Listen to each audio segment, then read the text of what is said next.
Hi, and thanks for joining me.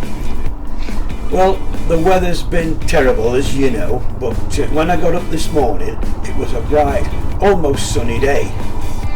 It's the 29th of October and late morning, and I don't know what I fancy for lunch. So why not take advantage of the break in the weather and have a run out to find something.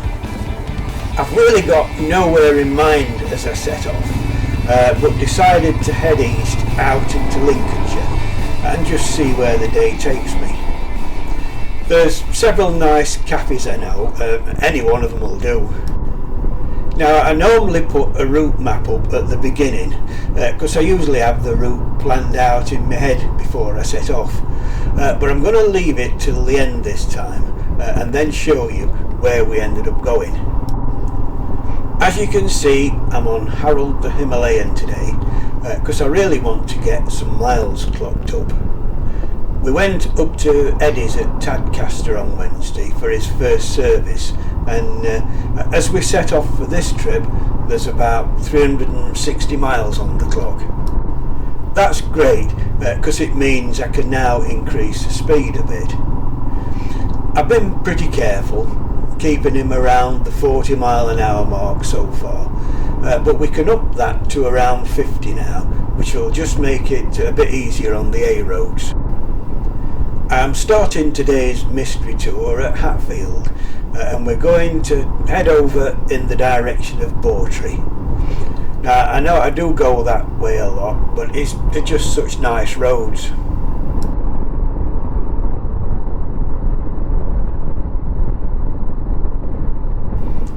As I'm sat editing this video footage, two things jump out at me as different from when riding Goldie or Al.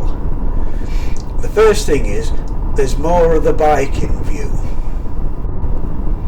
Harold's certainly got more stuff up front, and it's also higher, so I think I'm going to have to rethink the camera mounting for future videos. I think that the general seating position's a bit different, so it needs to be mounted higher if I can arrange that. I've got a box of different clamps and adapters for the GoPro, so basically a bit of experimenting in order. Also, the wind noise is a bit worse. Now, wind buffeting due to the screen seems to be a common problem with Himalayan riders. It didn't particularly bother me as a rider, but it's showing up on the sound, so that's something else I'll need to play around with. Anyway, hope it doesn't spoil this too much for you, and I'll try and improve things for future rambles.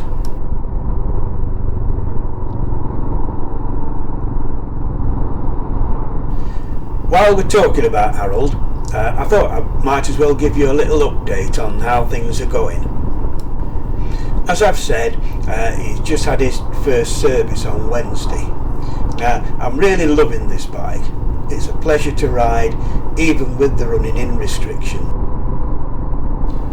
I believe they're not fully running till about 1200 miles, but I can feel things starting to get freer and smoother already, and now I'm able to speed it up a bit.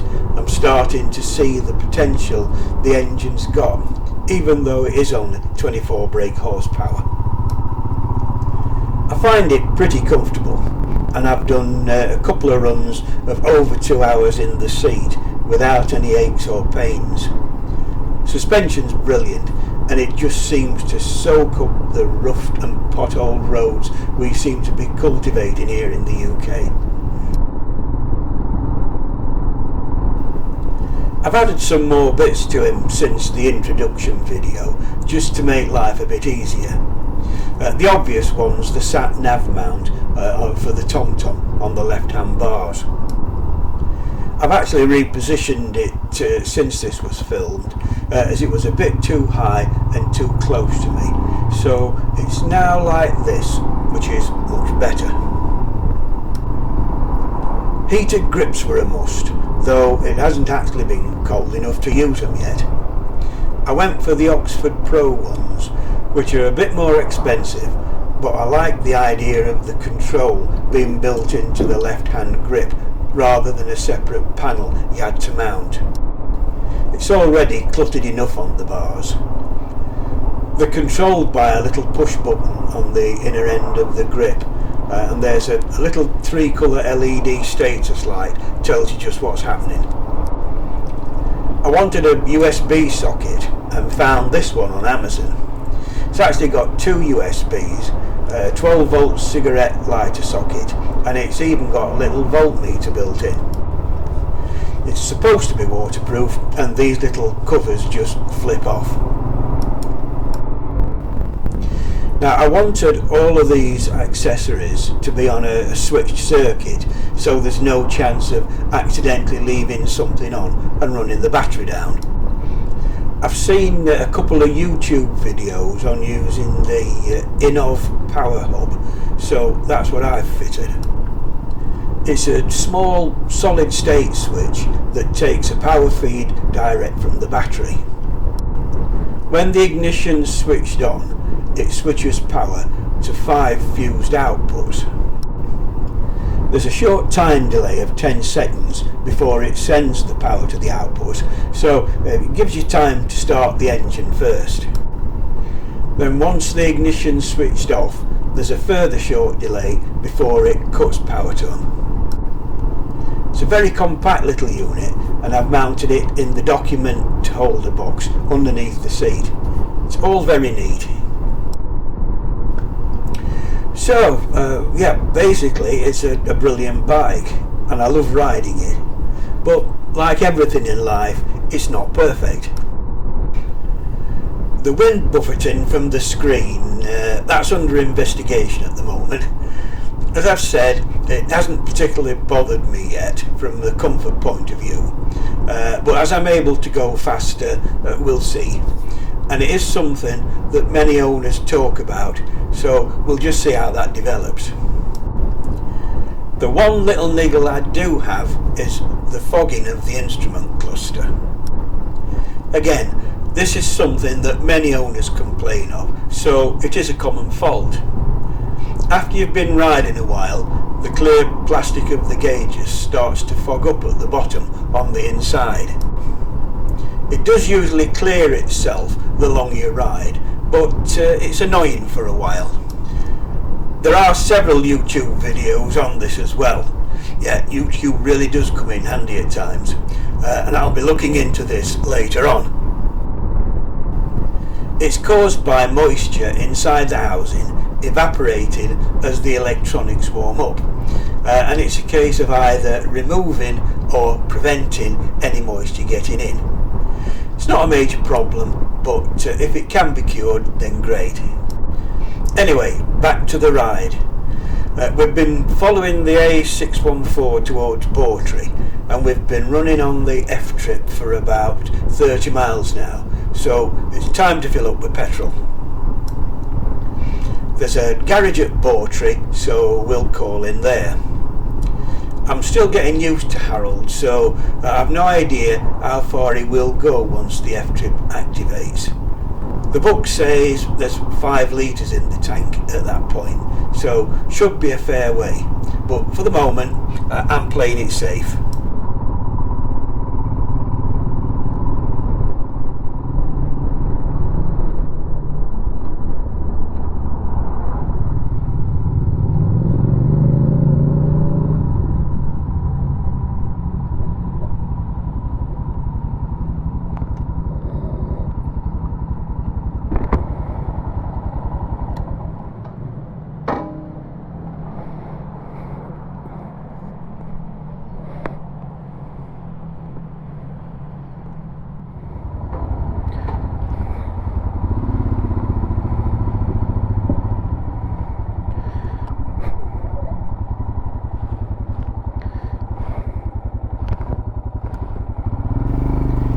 Right, full tank of fuel, so off we go again. I decide to turn left onto the A631 for Gainsborough. Now the sign says road ahead closed, so let's see which one. Ooh. Sod's Law, just the way I was going to go. Never mind, this is a go wherever the road takes me trip, so straight on it is. I'll follow the diversion signs and see just which way it takes me. We're in Ramskill and the diversion sign says turn left. I presume it means at the traffic lights, but never been this way before.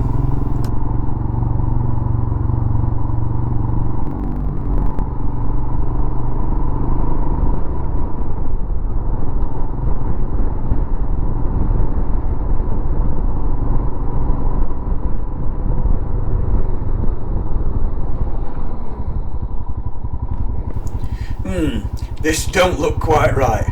We're running out of decent road here and there's no other traffic, so obviously the wrong way.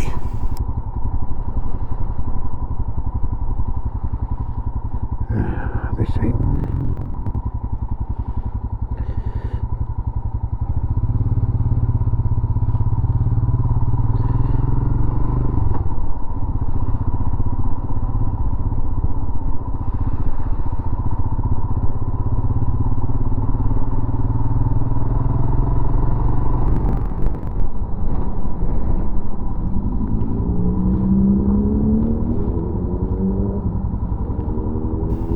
Right, we're back at the traffic lights now and we'll try again.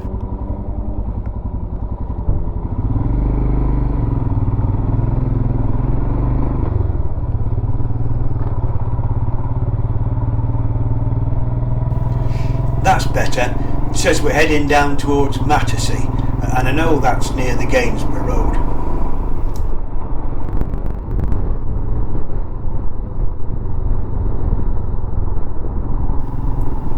This is the village of Battersea, and it was the site of a mid-air collision between a Tornado fighter jet and a Cessna light aircraft back in 1999. The jet was out on a training flight when it collided with the Cessna over the village. The Cessna crashed into a field by the school, and the Tornado crashed into woodland about a mile away.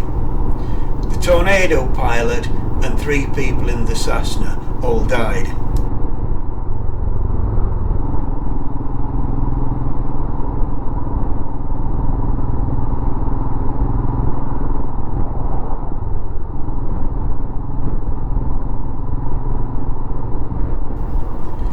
This is the River Idle we're passing over. There's not normally that much water around here.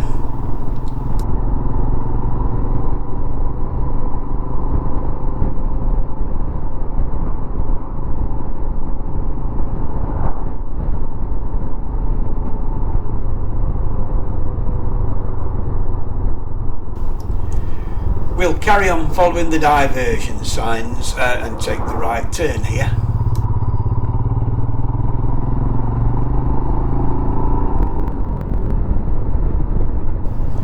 Through the hedge you keep getting glimpses of the floodwater that's still sitting in the fields. That's thanks to Storm Babette.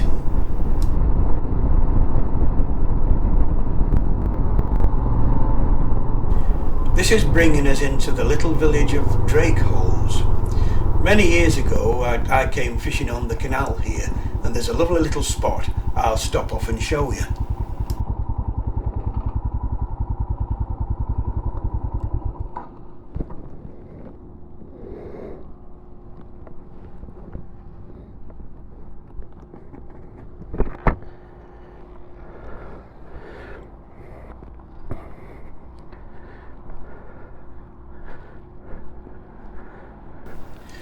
This is the Chesterfield Canal. It opened in 1777 and it runs 46 miles from the River Trent over at West Stockwith back through to Chesterfield. Straight ahead under the trees, that's the entrance to Drakeholes Tunnel. It's a 145 yard long tunnel that takes the canal under the B6045 and on towards the River Trent. It's a lovely little spot on a sunny day like this.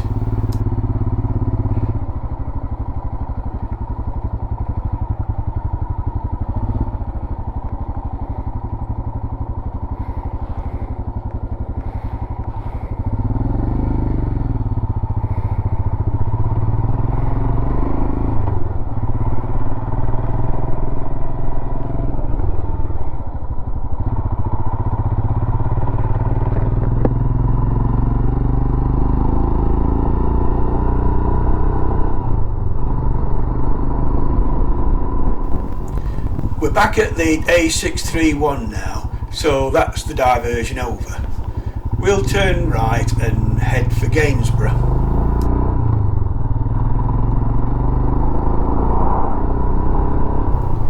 We came up this way on another recent video and bypassed Gringley on the hill at that time, but we're not in any hurry, so we'll take a little ride through the village today. It's a lovely little place with narrow streets and steep roads.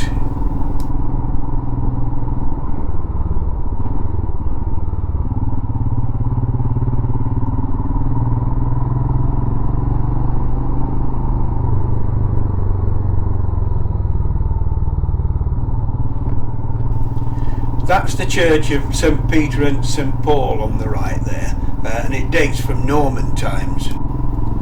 The trees are starting to turn now, and some of those colours look beautiful against the red brick and the white of the houses.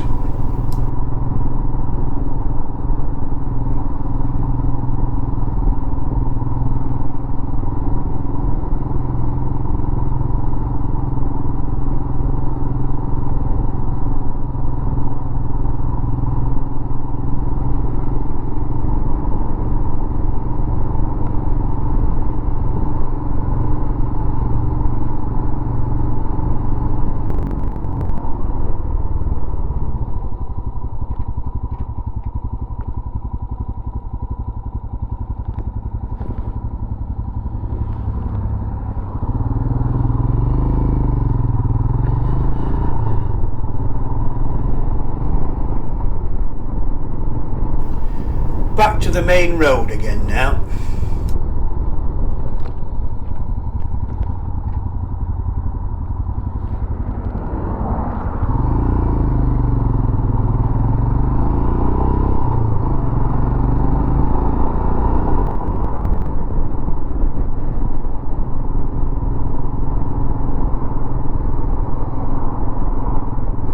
This is Gainsborough, and we're just going over the River Trent.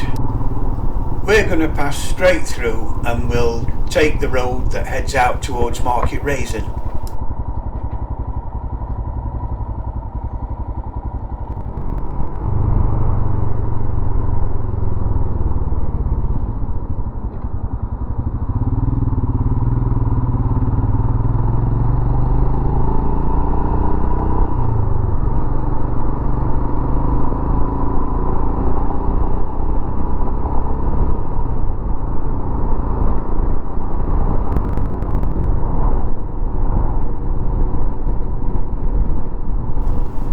This is the village of Corringham. Now just look at that sky, what a glorious day. I can't believe this after all the rain and crap we've just had.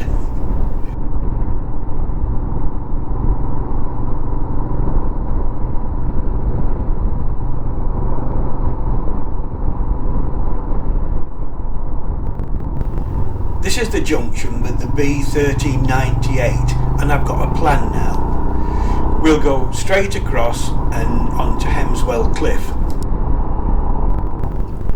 One of the cafes on my list is on the old RAF Hemswell site, and I'm getting hungry now. Here we are at the Fawn Caf, and as it's a former World War II airbase, it's aircraft themed. Just love that Lancaster bomber on the front there. Anyway, I'm going to get some lunch now.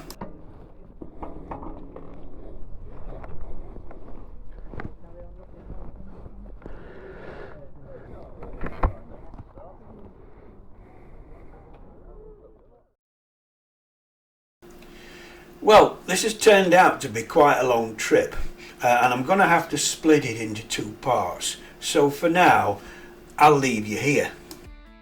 Thanks for watching, and I hope you can join me on part 2 to find out where we go after lunch.